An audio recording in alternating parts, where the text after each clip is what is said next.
C'est vendredi, c'est le jour du podcast AWS en français. Aujourd'hui, nous parlons d'Amazon Q, l'outil d'assistant pour les développeurs et sa capacité de générer et de comprendre des diagrammes. Restez à l'écoute, on vous explique tout ça. Le podcast AWS en français. Sébastien Stormac. Bonjour, bienvenue dans ce nouvel épisode du podcast AWS en français, comme tous les vendredis matins, dans toutes les bonnes applications de podcast, comme j'ai l'habitude à le dire. N'hésitez pas à nous laisser vos feedbacks, vos commentaires, vos petits pouces vers le haut, vos petites étoiles, à partager le podcast aussi et à en parler autour de vous. C'est comme ça que la communauté grandit. Aujourd'hui, j'ai le plaisir d'être dans les bureaux d'AWS à Lille et d'accueillir Olivier Lemaître. Tu es architecte de solutions, solution architect indépendant. Tu es user group leader, créateur, fondateur, animateur du user group à Lille, community builder, auteur également de blog posts et les plus fidèles, mais alors vraiment les très fidèles auditeurs du podcast AWS en français se souviennent peut-être, Olivier était le deuxième invité en mars 2019 de l'épisode numéro 2 et je te remercie d'avoir essuyé les plâtres à l'époque. On parlait des user groups et de l'offre de user group en France. À l'époque, il y en avait 16. Il y avait Mohamed aussi qui était là pour parler des user groups de Lille. Olivier, bonjour, merci d'être là. Tu as essayé des choses avec Amazon Q. On va en parler aujourd'hui. Je crois que tu es un des premiers à avoir, peut-être pas avoir essayé, mais en tout cas à l'avoir publié, avoir écrit à ce sujet-là. C'est la capacité qu'a Amazon Q à comprendre et générer des diagrammes à partir de code. Tu vas nous expliquer tout ça. Peut-être Amazon Q en super haut niveau pour nos éditeurs qui n'auraient pas encore entendu parler, qui ne connaissent pas. C'est quoi ? Oui, bonjour Sébastien, merci de m'accueillir donc pour ce podcast. Donc je me souviens très bien, effectivement, il y a quelques années, tu m'as déjà interviewé et donc je suis content de pouvoir partager cette expérience avec Amazon Q. On n'attendra plus 6 ans avant la prochaine fois. Voilà, exactement. J'espère bien. Donc voilà, alors Amazon Q, c'est fait partie des assistants de code ça va permettre de générer du code à la base. Donc on va écrire des prompts et lui demander de générer des scripts, par exemple, des scripts en Python. C'est ce que je fais. Et puis, je m'en sers aussi, moi, en tant qu'assistant pour l'architecture. Donc c'est ce que je vais expliquer après dans ce podcast. Et j'ai découvert qu'on pouvait aller assez loin, finalement, avec Amazon Q dans la génération d'architecture. Mais c'est vrai que la plupart des exemples qu'on voit sur Internet, c'est des exemples soit de génération de code dans l'éditeur de code, soit dans la partie de chat, on lui demande de générer quelque chose ou de déclencher des agents pour générer des tests, pour générer du code. Et toi, tu t'es dit, tiens, je vais essayer autre chose, je vais lui poser une autre question. Oui, tout à fait. Donc, moi, dans mon rôle d'architecte, je suis souvent amené à dessiner des diagrammes. Mais il y a parfois une petite frustration, c'est que je dessine des diagrammes et puis le build de cette architecture est fait par une autre équipe. Donc, ça permet... Alors, on n'a pas toujours le temps, justement, parfois de valider si tout va bien fonctionner. Donc, moi, j'aime bien quand même avoir quelque chose de concret. Et donc, à partir des diagrammes que je dessine, je me suis dit, pourquoi pas générer le code à partir de ces diagrammes et donc de gagner du temps juste en les faisant créer par un assistant comme Amazon Q. Alors tu dis générer le code, on ne parle pas évidemment de générer le code applicatif business, parce que ça il en serait bien incapable. De quel code tu parles ? Alors le code, on peut générer deux types de code. Enfin, pour moi, il y a deux niveaux de code dans les architectures que je crée. Donc, il y a ce qu'on va appeler l'infrastructure as code. Donc, c'est la génération, par exemple, on va parler d'une application serverless, du code qui va générer la lambda, créer la table DynamoDB et qu'on va exécuter pour pouvoir déployer le code business à l'intérieur de cette lambda. Mais on peut quand même demander en même temps à Amazon Q, et ce qui parfois est intéressant, de générer un minimum de code dans ces lambdas pour le faire fonctionner tout de suite et avoir une idée de ce que ça va donner. D'accord. Et donc tu génères du code. Il y a beaucoup de manières de faire d'infrastructure as code sur AWS, historiquement CloudFormation, et puis il y en a des tas d'autres. C'est quoi que tu génères? Alors moi, j'ai longtemps aussi travaillé avec des outils comme CloudFormation, SAM aussi. Et aujourd'hui, je travaille beaucoup avec le CDK. Donc le Cloud Development Kit, qui permet en fait de générer du code Python ou Java ou JavaScript par exemple. Alors moi j'utilise Python et ce code va permettre donc déjà d'avoir toutes les capacités d'un langage de programmation. C'est beaucoup moins statique que du CloudFormation où on aura un fichier YAML, donc c'est beaucoup plus pratique. Ça va aussi, les objets qu'on va utiliser, par exemple un VPC, va englober un certain nombre de règles et de composants, et ça va donc se générer beaucoup plus vite avec beaucoup plus de... Voilà. Ouais, c'est ce qu'on appelle un construct dans le CDK quand on fait new CDK, new VPC par exemple. Enfin, il n'y a pas new en Python, mais c'est la même idée. Oui, tout à fait. C'est la même idée. C'est l'idée. Il ne va pas juste créer un VPC, il crée le VPC, les subnets, les tables de routage, et il préconfigure finalement le VPC par défaut. Exactement. Donc ça fait aussi gagner pas mal de temps. Donc aujourd'hui, j'utilise ça.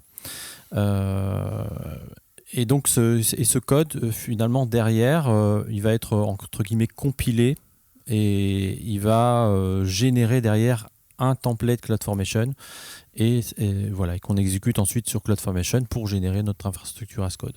Et donc ta première essai, enfin ton premier engagement dans cette voie-là, c'était de dire ok, j'ai un diagramme, je voudrais voir s'il est capable de générer le code pour ce diagramme-là. Oui. C'est ça. Alors, c'est quoi tes diagrammes de décapare? C'est une photo sur un tableau blanc ou c'est plus structuré que ça? Non, alors vraiment là, pour raconter l'histoire, la toute première idée que j'ai eue, c'était plutôt de partir du code et de générer un diagramme. Donc c'est ce qu'il y a, c'est ce qu'il y a de plus facile à faire. Vous prenez n'importe quel répertoire où il y a du code et vous écrivez un prompt, donc vous installez évidemment Amazon Q dans VS Code et dans le chat vous lui dites génère-moi le diagramme de l'application qui correspond à ce code, d'accord, dans mon contexte. Et on peut comme ça générer un diagramme de séquence, un diagramme de classe, un diagramme d'application, et ça c'est assez impressionnant déjà, et ça marche assez bien. Ah oui, donc ça ne se limite pas à un diagramme d'architecture, il peut comprendre la structure du code et générer un diagramme de séquence également. Oui, tout à fait. Il peut tout à fait, et ça je pense c'est une des choses déjà très utiles parce que voilà, quand on développe en général, faire de la documentation, c'est pas ce qu'on préfère. En plus, c'est pas évident à maintenir, à mettre à jour. Donc, on modifie souvent d'abord le code et puis après on oublie, même si on a fait de la documentation, de modifier la documentation. Donc, du coup, c'est super intéressant d'avoir à tout moment la possibilité d'extraire un diagramme du code. Donc, on peut le faire avec du code. On va dire l'algorithmie du code métier, mais on peut le faire aussi avec du code d'infrastructure. Et il génère un diagramme comment? Sous forme de graphique ou autre chose? Ou on doit lui dire sous quel format on veut l'output? Alors moi, ce que j'ai testé, et je pense qu'on peut aller plus loin, mais en tout cas moi, ce que j'ai testé, c'est l'utilisation d'un langage qui s'appelle Mermaid, qui permet de faire du diagramme, mais sous forme de code.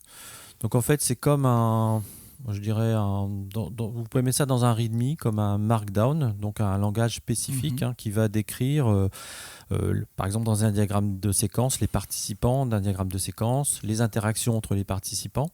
Et donc c'est décrit dans du code. Alors ça, c'est pas facile à faire, j'ai envie de dire, à la main, mais avec un outil comme Amazon Q, ça devient vraiment très facile de lui dire, prends-moi ce code, génère-moi le code Mermaid, et ensuite vous le mettez ça dans un README et vous voyez le rendu directement. Il faut installer un plugin aussi dans Visual Studio Code, je crois, pour faire le rendu Mermaid. Pour pouvoir le voir, ensuite il faut installer un plugin. Mais vous pouvez aussi, moi ce que j'ai testé aussi, vous pouvez aussi lui demander de générer un diagramme en Draw.io qui s'appelle maintenant diagramme.net. Mais c'est un autre format et ensuite vous avez un diagramme que ensuite vous pouvez modifier avec votre souris, et ça aussi vous pouvez l'intégrer dans Visual Studio Code et voir vos diagrammes comme si vous étiez dans Draw.io. Oui, Draw.io, c'est un site web, mais c'est un plugin dans Visual Studio Code, tu l'as dit. Voilà. Et tu m'as dit tout à l'heure, ils utilisent un format de texte aussi pour représenter. C'est de l'XML. Donc, ce que Q génère, c'est de l'XML. Et l'XML peut être rendu sous forme de diagramme visuel dans le plugin. Oui, tout à fait. Donc, finalement, le Amazon Q, derrière, on a un système de LLM qui finalement ne comprend que du texte. Et donc, soit il va lire du texte, c'est-à-dire le code, soit il va générer du code. Et dans mon cas, il génère du XML qui est le format Draw.io. Mais tu ne t'es pas arrêté là. Tu as été plus loin. Oui. Alors, donc, voilà. Et donc, ce que j'ai fait, c'est que ensuite je me suis dit, mais voilà, si on peut faire ça, je vais dessiner mes diagrammes et ensuite lui demander de générer mon infrastructure as code. Et donc faire un petit peu le travail que pourrait faire une seconde équipe qui va builder une architecture, une infrastructure qu'on a imaginée. Et donc ça, c'est quelque chose d'assez impressionnant d'ailleurs. Quand la première fois que je l'ai fait, je me suis dit ça va pas marcher. Quand je l'ai fait, j'ai eu peur. Honnêtement, ça fait un peu froid dans le dos quand on voit qu'il génère à partir de quelques éléments. Et c'est ça qui est impressionnant, c'est qu'on n'a pas beaucoup d'informations à lui donner. Donc par exemple, j'ai un exemple typique, c'est que je mets juste un bucket S3, une lambda, et je mets une flèche entre le bucket S3 et la lambda. Mm-hmm. Et quand je lui dis « génère-moi l'infrastructure as code », il va comprendre qu'il y a un système de notification. Il va générer le code qui va me faire en sorte que à chaque fois que je mets un fichier dans le bucket S3, il va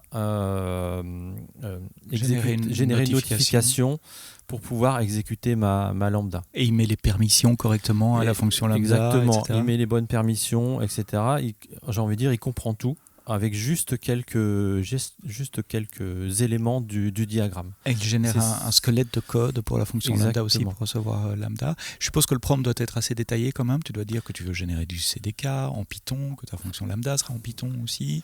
Alors mon prompt, justement, c'est ça qui est aussi très impressionnant. Alors on en parlera peut-être à la fin. J'ai un article de blog et aussi un petit tutoriel qui permettent d'essayer. Ouais. C'est ce qui est pour moi le plus impressionnant. C'est que les prompts sont vraiment assez light. J'ai vraiment travaillé de manière très naïve. Donc ça va être du style génère-moi cette application depuis mon diagramme Draw.io et je veux du code Python dans les lambdas et du Python CDK V2. Oui, ça tient sur une ligne. Et voilà, ça tient vraiment sur une ligne. Et j'ai deux manières de le faire. Donc juste pour préciser, donc dans Amazon QD Developer, on peut soit travailler avec ce qu'on appelle le contexte ou le workspace. Donc là, je vais avoir la réponse dans le chat. Donc, et là, si je veux utiliser le code, je fais du copier-coller de mon code depuis le chat vers mes fichiers. Mais je peux aussi utiliser des agents. Et donc, j'utilise l'agent qui s'appelle /dev, qui lui va faire la même chose. Il va me générer du code, mais il va carrément écrire dans mon répertoire le code. Il va créer des nouveaux fichiers. Tous mes fichiers, toute ma structure. Et là, c'est aussi ce qui est très impressionnant, ce que j'explique aussi dans l'article de blog, c'est que je lui demande de construire donc une petite application serverless. Donc il y a quand même deux lambda, une fonction lambda DB, un topic SNS, etc. Donc pareil, je ne suis pas très explicite dans mon diagramme. Je lui demande de générer l'application et je fais un CDK deploy et ça marche tout de suite. Et le déploiement. Après, j'ai souvent une petite correction à faire dans le code pour que ça fonctionne. C'est jamais non plus 100% parfait. C'est le but. C'est comme ça qu'on annonce Amazon Q en disant 80% du code est généré pour vous, mais vous devez quand même avoir les compétences pour les 20% qui restent. Il faut quand même comprendre ce qui est généré. C'est pas non plus faut pas s'imaginer que on n'a plus besoin de personnes pour faire le code. Au Typiquement, contraire, c'est quoi que tu vas changer dans le code ? Alors typiquement, là dans mon exemple, c'est tout bêtement, dans mon diagramme, j'ai une API Gateway Et l'API Gateway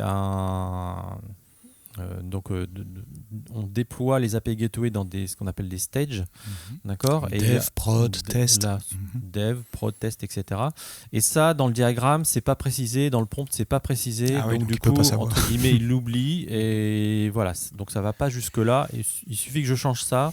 Et là, j'ai mon application dans l'exemple, juste une application d'enregistrement de feedback.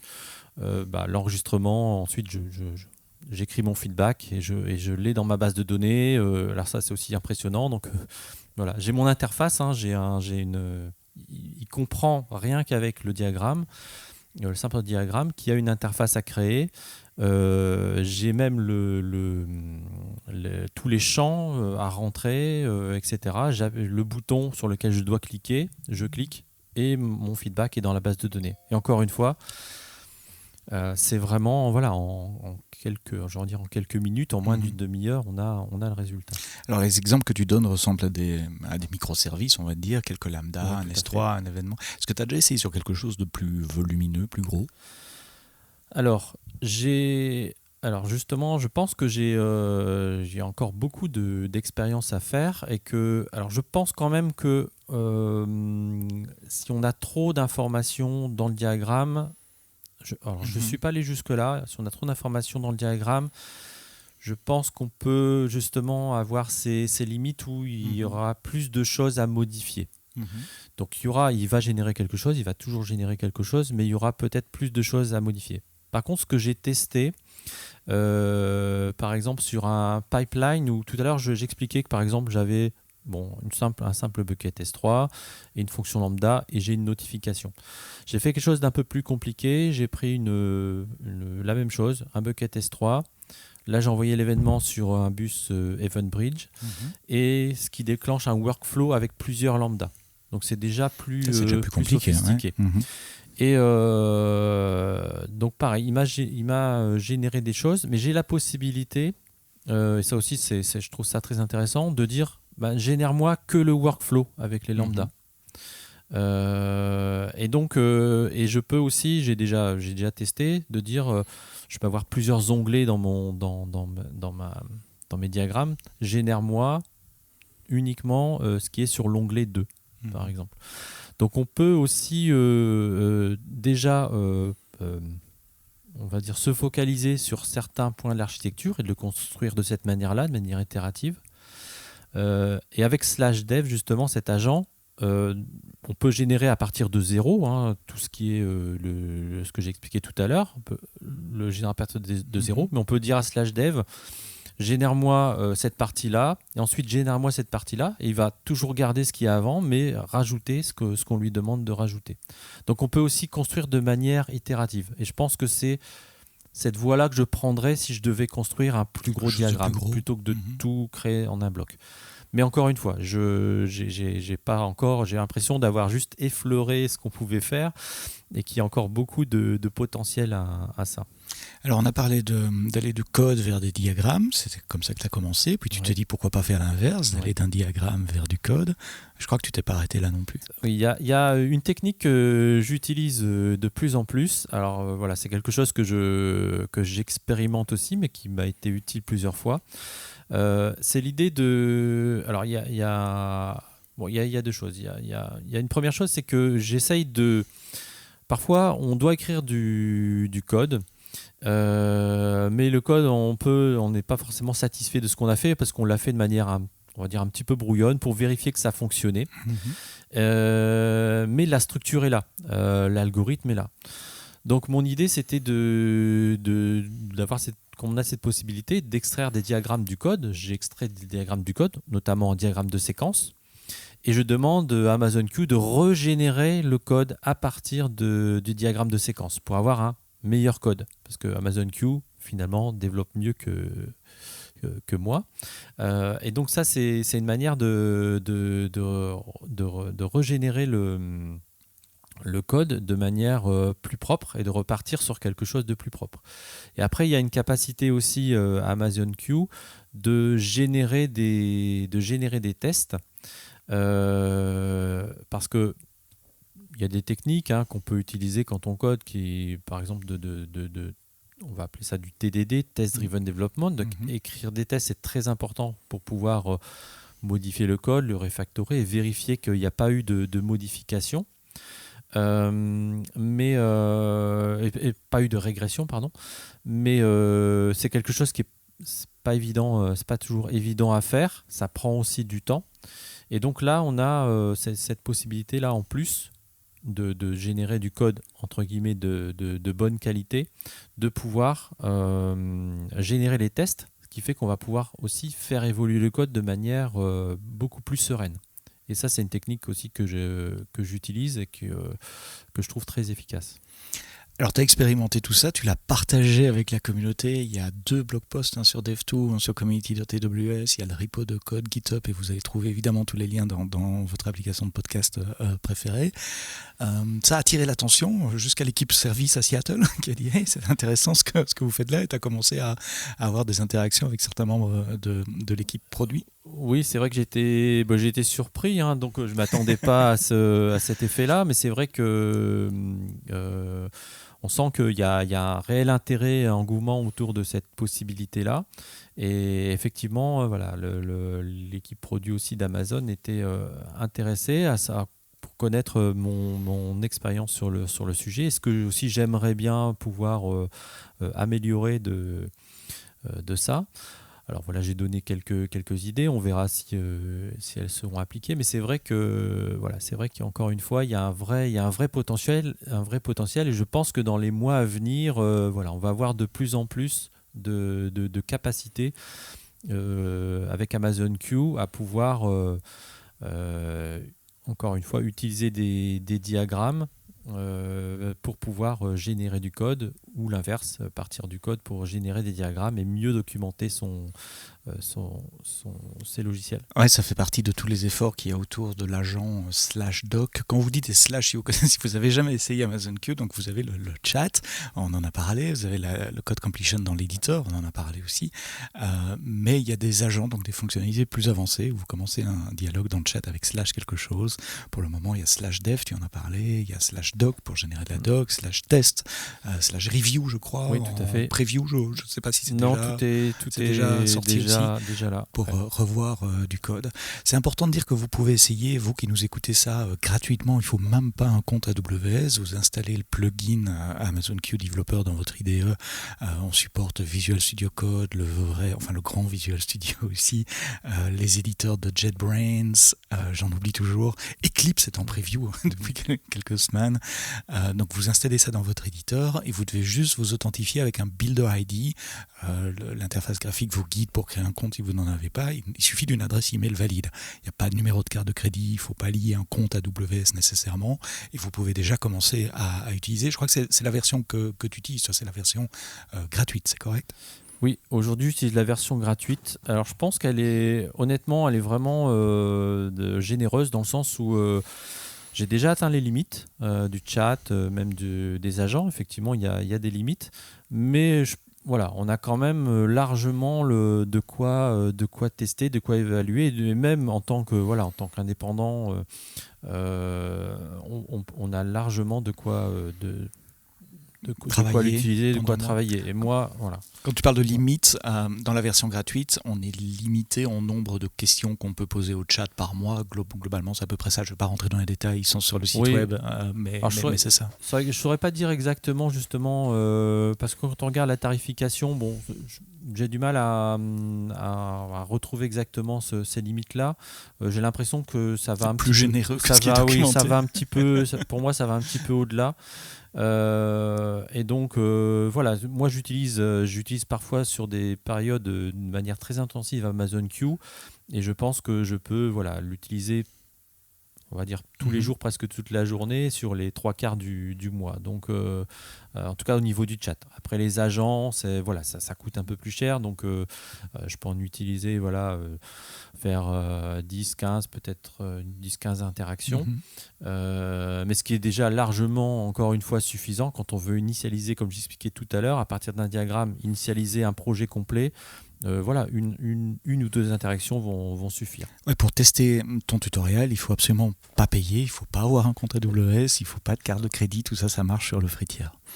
Exactement. Ça, vous allez pouvoir le faire et le refaire plusieurs fois, voilà, sans débourser un seul centime. Et puis si jamais vous avez besoin de plus, juste pour être complet, le tiers payant il est à 19 dollars, j'allais dire euros, 19 dollars par utilisateur, par développeur par mois.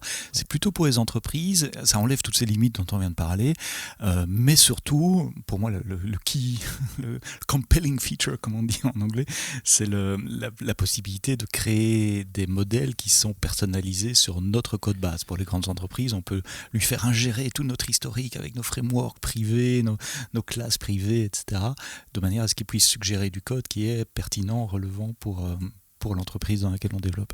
Ouais, tout à fait. Ça, je n'ai pas encore testé, mais c'est vrai que si j'avais aujourd'hui, je pense que si j'avais l'occasion, je pense que j'essaierai aussi. J'inciterai aussi les entreprises à tester ça, parce que moi, comme je suis déjà satisfait de la partie gratuite, j'imagine que cette partie payante apporterait quand même pas mal de valeur aussi aux entreprises qui en ont besoin. Alors on l'a dit au début, tu es indépendant, mais évidemment tu passes du temps dans les entreprises, chez tes clients, dans des startups ou des grandes entreprises. Qu'est-ce que cette nouvelle capacité d'Amazon Q Developer t'a déjà apporté pratiquement dans ta vie professionnelle, autre que l'apprentissage, la découverte, l'émerveillement? Alors, déjà, la question que je me pose aujourd'hui, c'est comment je faisais pour travailler avant. Déjà, c'est un bon signe. Comment on faisait avant Google? Voilà, comment je faisais avant. C'est vrai que j'utilise du coup beaucoup moins Google. Et Stack Overflow, ce sont les deux qui doivent s'inquiéter. Exactement. C'est vrai que je retrouve les mêmes informations avec beaucoup plus de détails et beaucoup plus vite. Donc c'est vrai que de ce point de vue-là, ça ressemble à, on va dire, le monde d'avant, en exagérant un petit peu. Mais c'est vrai que c'est vraiment un outil dont on a du mal à se passer quand on commence à l'utiliser de manière, encore une fois, de manière intensive et de manière quotidienne. J'ai pas de... Après tu vas plus vite. C'est un gain de productivité. Moi, un gain essentiellement un gain de temps. Et notamment, encore une fois, le fait que la grande différence, c'est de pouvoir poser finalement des questions assez longues, parce que je me suis déjà amusé finalement à copier mes prompts dans Google, par exemple. Bon, le résultat,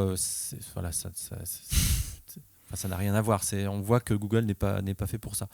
Et donc, on peut poser des questions bien plus longues et avoir des réponses bien plus étoffées, bien détaillées, plus précises, bien contextuelles. Plus détaillées. Voilà. Je m'en sers aussi un petit détail aussi auquel je pense maintenant. Mais par exemple, récemment, je préparer une certification AWS, et quand on se pose des questions sur effectivement, est-ce qu'on peut faire ça, est-ce que ça marche, quelles sont les sources pour tel ou tel service, on pose la question à Amazon Q, encore une fois, de manière, j'ai l'impression vraiment d'avoir posé des questions de manière très naïve, avec un anglais très basique, et d'avoir une réponse vraiment très, très bonne, et qui me permet de mieux comprendre, parce qu'il me donne des exemples, il me dit il me liste l'exhaustivité de ce dont j'ai besoin. Et vraiment, même pour un autre exemple, préparer une certification, ça peut aider. Alors, il n'y a pas que ça, mais ça peut aider encore une fois, à accélérer la compréhension de certains services. Un use case que j'utilise extrêmement souvent, c'est lui demander d'expliquer les messages d'erreur. J'ai un message d'erreur du compilateur ou un stack trace ou un truc comme ça, et je lui copie-paste ça, et souvent il me donne... Alors, il donne pas toujours la bonne réponse, mais en tout cas, il donne des pistes à explorer. Il dit, voilà, il faut essayer ça, et en suivant sa checklist, souvent, j'arrive à résoudre. Il y a plein de cas différents comme ça. Oui, exactement. Et si on revient sur les diagrammes et la génération de diagrammes, de code à partir de diagrammes, parfois effectivement c'est jamais à 100% parfait. Vous avez des messages d'erreur. Vous copiez directement le message d'erreur dans le chat et effectivement, il vous répond, il vous corrige, il apporte une réponse à une correction. Et ce qui est intéressant aussi, c'est que parfois aussi dans Amazon Q, vous avez par exemple le code, le fichier de code qui est ouvert. Et il va prendre en compte le fichier de code, le contexte, et dire voilà, dans votre fichier, c'est à cet endroit-là qu'il faut modifier cela, et vous pouvez faire ceci pour le modifier. Donc là aussi, c'est quelque chose dont on a du mal à se passer, parce que non seulement il comprend la question, mais en plus, il prend en compte l'environnement et le contexte dans lequel on travaille, et les fichiers de code qui sont ouverts. Voilà. Alors, on est dans un podcast audio et c'est la première fois qu'on va tenter ça. On va faire une démo dans un podcast audio. Olivier a Visual Studio Code ouvert sur son laptop et il va taper un prompt dans le chat de Q. Et le prompt, il dit quoi ? Allons-y. Voilà, alors le prompt, il dit, c'est ce que je disais tout à l'heure. Donc là, j'ai mon diagramme Drawio qui est ouvert dans Visual Studio Code. Grâce... Je décris le diagramme. Il y a un utilisateur qui utilise un desktop, une flèche vers une API Gateway. De l'API Gateway, il y a une lambda qui est liée à une autre, c'est une table DynamoDB et un topic SNS. Une autre lambda qui est toute seule. Et du topic SNS, il y a une flèche qui remonte vers l'utilisateur en disant j'envoie un email. Je vous mettrai un screenshot dans les notes du podcast, comme ça vous pouvez voir. Ouais. Et le prompt, il dit quoi ?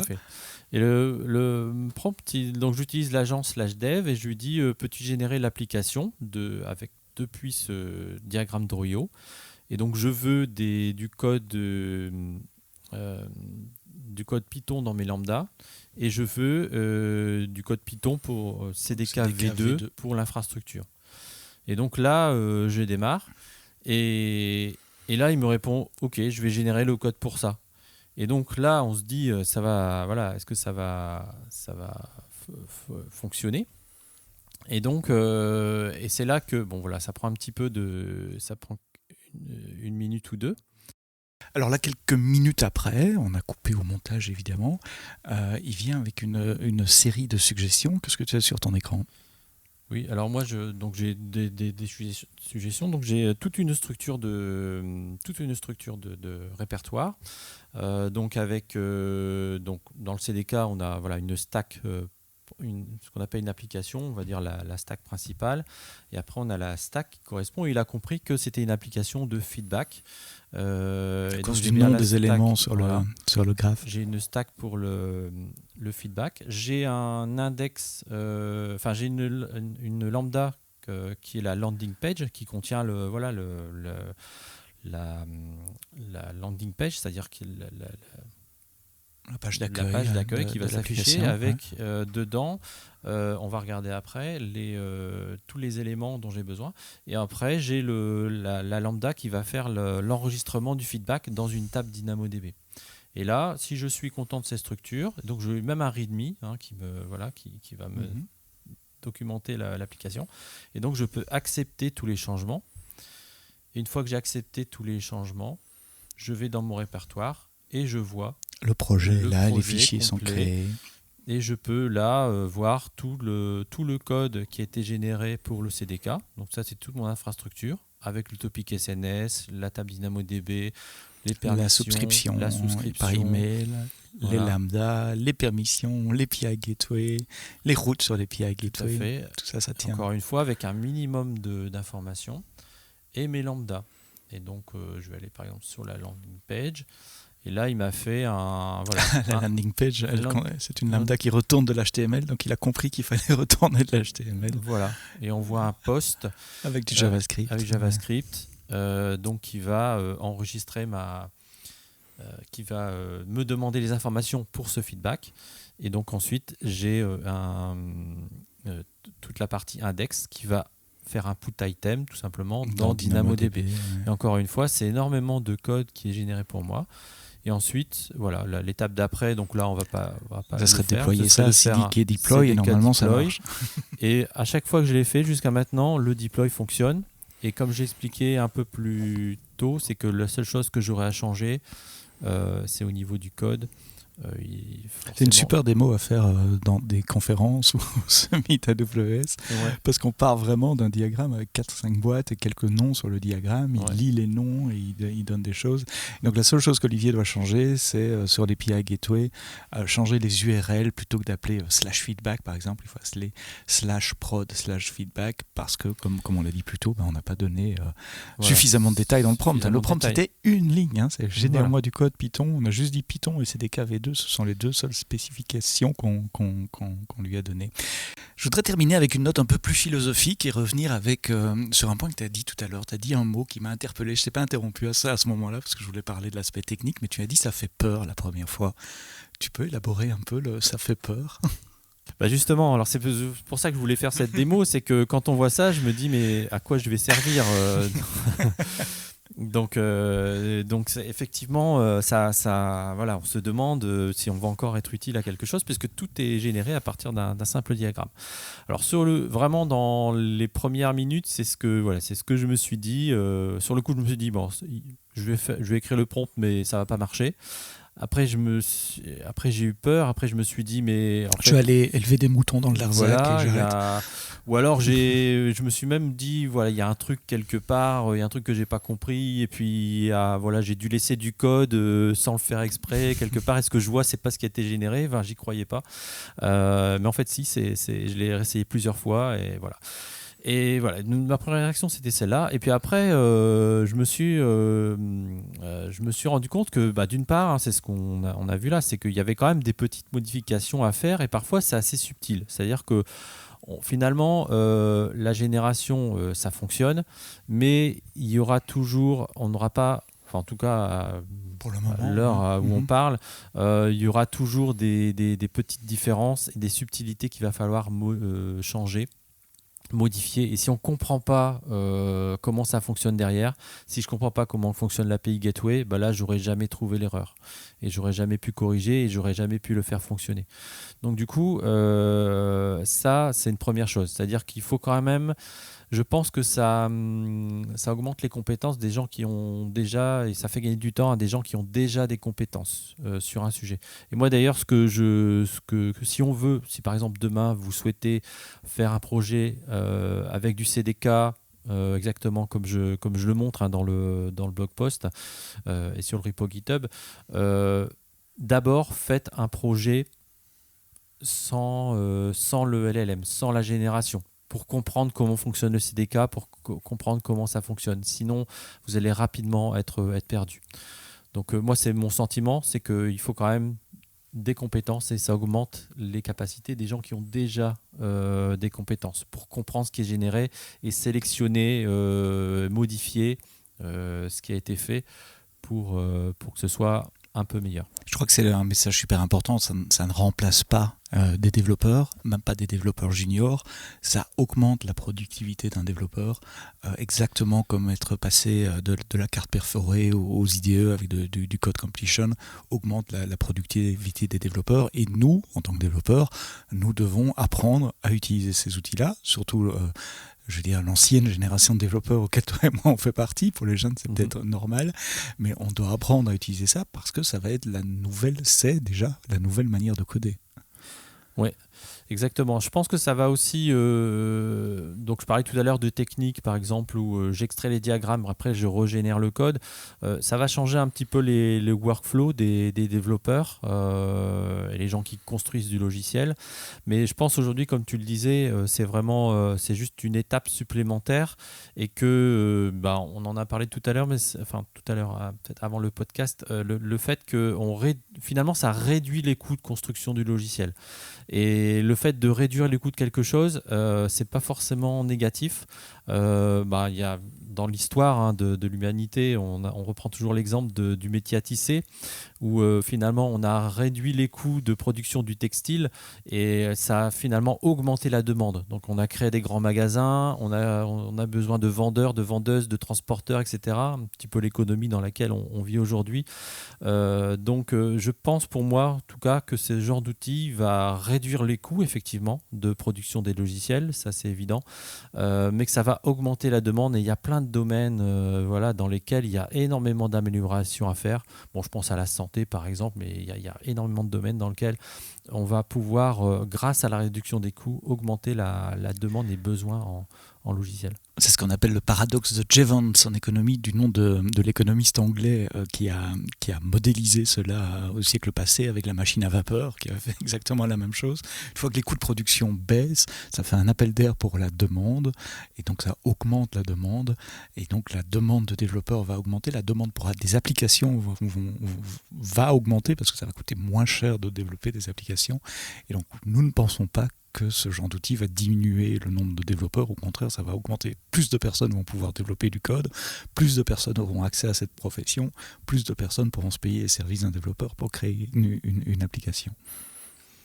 Ouais. Il y a un article de Tim O'Reilly qui a été publié la semaine passée, je vais vous mettre les liens dans les notes du podcast comme d'habitude, qui explique exactement cela et qui revient sur les différentes étapes de développement logiciel depuis la carte perforée justement jusqu'à maintenant, en disant le GenAI et les outils d'aide au développement pour les développeurs tels que celui dont on a parlé aujourd'hui sont des étapes, des évolutions. Alors il reconnaît que celle-ci est une évolution majeure, c'est un gap beaucoup plus significatif que passer de Vim à un éditeur, à un IDE, mais c'est une étape qui va augmenter la productivité et donc augmenter la demande pour du logiciel. Il arrivait exactement à la même conclusion que la tienne, et je crois que ton analogie avec la machine à tisser est une très bonne analogie.